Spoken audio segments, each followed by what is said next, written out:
Ang kwentong ito ay hango sa totoong buhay. Karanasan ito ni Inar. Taong 1956, Mount Talinis, Negros Oriental. Nang makita ng mga tao ang pagbagsak ng kalaban, may sumigaw noon na isang matanda habang tumatawa pa. Yung ganito. Yan ang napapala nyo. Porke mukhang Bisaya, inaalipusta nyo na. Hindi nyo ba alam na ang tunay na malakas ay ang kauri lang din natin? Wika nito nang siyang sinagot ng kabilang panig. Manahimik ka nga, tanda. Hindi ka nakakatuwa. Talo na nga kami. Dumagdag ka pa. Wika ng pamangkin sa nagngangalang Ronald. Nang marinig ito ng pangkat ni Inar, nagulat sila dahil ang akala nilang mga manok ng dayo ang nakalaban nila ay hindi pala. Kinakalaban sila ng mismong kababaryo nila, at upang hindi sila makahalata, pinadala sa ibang tao ang kanilang tandang. Sa isip-isip noon ni Inar, ano bang naging engkwentro nila? At sila palagi ang kinakalaban nito. Yung tipong animoy may galit sila sa'yo. Hinayaan lang yun ni Inar. At hinarap na lamang ang pagkapanalo nila. Yanar, may pulutan na naman tayo. Sabi ko naman sa'yo eh. Wala yan sa linyada. Wika pa ni Masoy, habang bakas sa pagmumukha ng saya dito. Yung kasama naman nilang si Bandoy ang nagbantay sa tandang na kanilang inilaban. Baka kasi dahil sa inis ng kalaban, baka ano pang gagawin nito sa kanila. Paglabas nila sa mismong ruweda, pinag-usapan naman nila ang naging engkwentro nila sa kanilang kababaryo. Hindi natin kasalanan, pre. Sila ang nanloko sa atin. Biruin mo. Pinadala sa ibang tao ang tandang nila para lang tayo'y kalabanin. Oo nga, paring Inar. Kagustuhan nila yon. Kaya lang, sa kanila dumapo yung malas. Tawa naman ni Bandoy. Hayaan mo na lang mga pare. Tama nga naman. Dapat nga kumprontahin natin sila kung bakit ginagawa nila ang mga ito. Kaya lang, baka magkaroon pa tayo ng hidwaan sa mga yan. Mahirap na. Sagot ni Inar sa mga kasama niya. Nang mga oras ding yun, nilapitan sila ng kanilang kababaryo ukol sa ginawa ng iba nilang kababaryo sa kanilang pangkat. Pero bigla silang napapatahimik sa kanilang usapan nang nilapitan sila ng magtsuhing Ronald. Pagkalapit ng mga ito sa kanila, ang bungat kaagad ng mga ito ay, "Uy, bibitsuging bano. Total natalo nyo kami sa unang laban. May ikakasa pa kami sa inyo. Isang tandang ulit, yun kung hindi kayo natatakot." Wika ni Mang Ronald sa kanila. "Mang Ronald, konting respeto naman. Konting respeto naman sa mga kaibigan ko. Hindi po maganda yung asal nyo. Bakit kami ang napili nyong pagkursunadahan? Wala naman kaming ginagawang masama sa inyo eh." Sagot ni Inar dito. Nang marinig ng taong kaharap nila ang sinabi ni Inar, tumawa lang naman yon. "Aba mga kasama, bakit kailangan nating magbigay ng respeto sa kagaya nito? Parang hindi naman karespe-respetong tingnan." Muling pagsasalita nito kay Inar.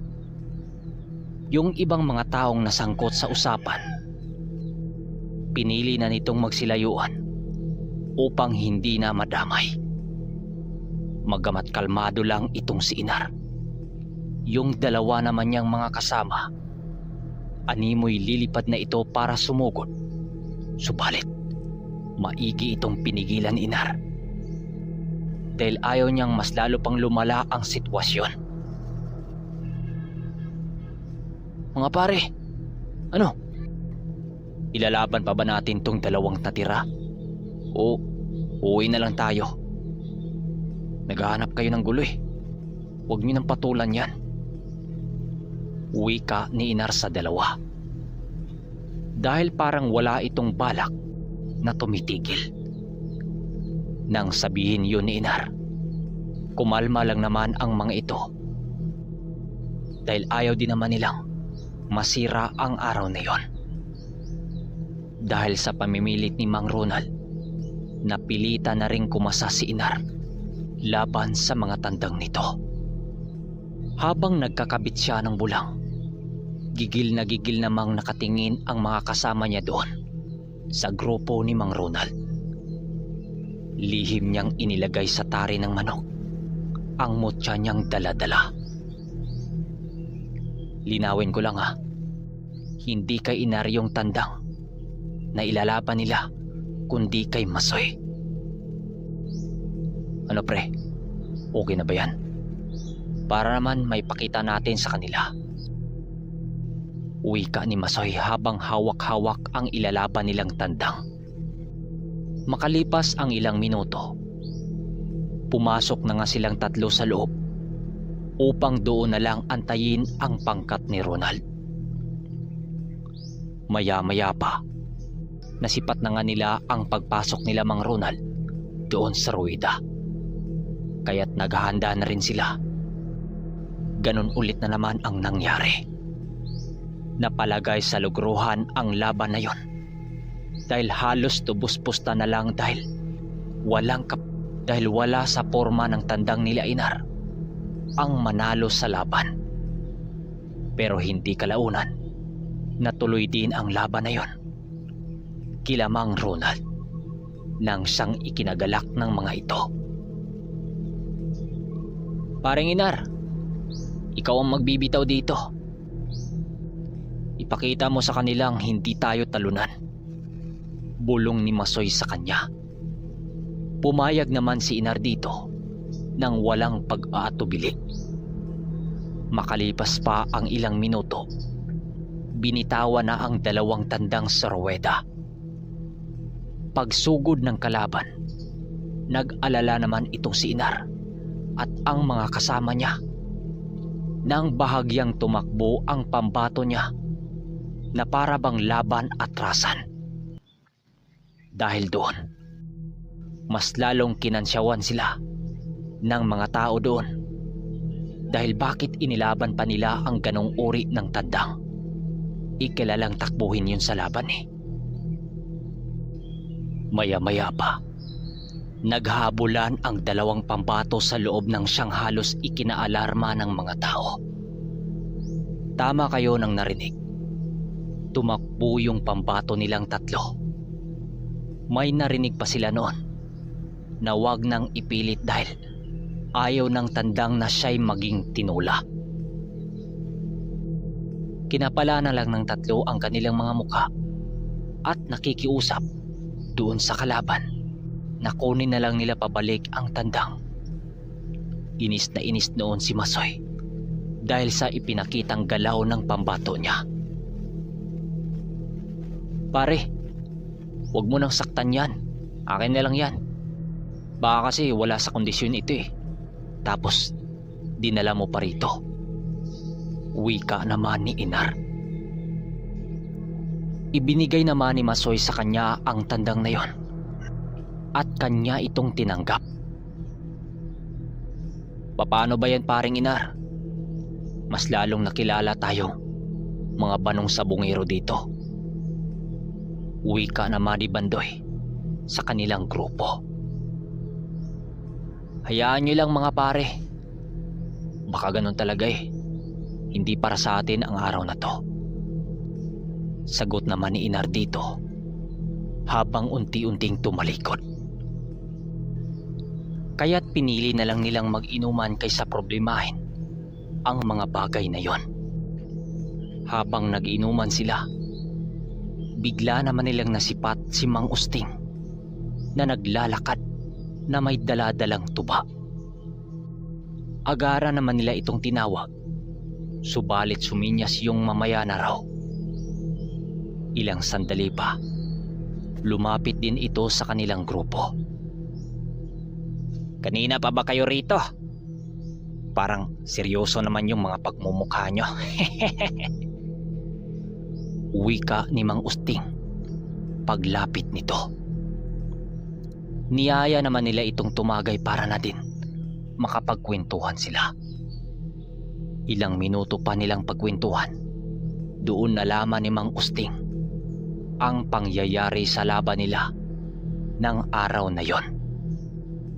Dahil dito, napapaisip naman itong si Inar kung bakit parang wala ng bisa ang tangan-tangan niyang mutya. Hanggang sa nagpasya silang ilabang muli ang una nilang nanalo na yung walang sugat na tandang. Pero sa kasamaang palad, tila ba nilayuan na sila ng swerte. Hanggang sa pang-apat na laban, natalo pa rin sila habang nasa gitna ng ruweda si Inar. Bigla siyang nakaramdam ng pagkahilo at ang pandilim ng kanyang mga paningin. Pero sa kabila ng pangyayaring yon, may bumulong sa kanyang tinga sa busis ng isang matanda. Sa pagpatak ng alas 12 sa pang-7 araw, mawawalan ito ng bisa. Hindi mo na ito magagamit kailanman. Wika nito. Ilang saglit pa, hindi na malaya ni Inar na pinagtulungan na pala siyang buhati nila Masoy at Bandoy. Tama kayo nang narinig. Natumba pala siya mismo sa gitna ng sabungan. Dahil sa pangyayari, pinagtatawanan pa sila lalo dahil ang akala ng mga tao, inatake si Inar dahil sa sunod-sunod nilang talo. "Pare, anong nangyari sa'yo? Nakakagulat ka naman. Tara, doon na tayo mag-uusap. Doon oh, sa ilalim ng puno." Wika ng mga kasama niya. "Okay lang ako, pare. Okay na ako." Wika naman ni Inar sa mga ito. Pagkatayo niya, nakatayo naman siya ng tuwid na para bang walang nangyari. "Teka, kumain ka na ba? Baka dahil yan sa gutom, nako."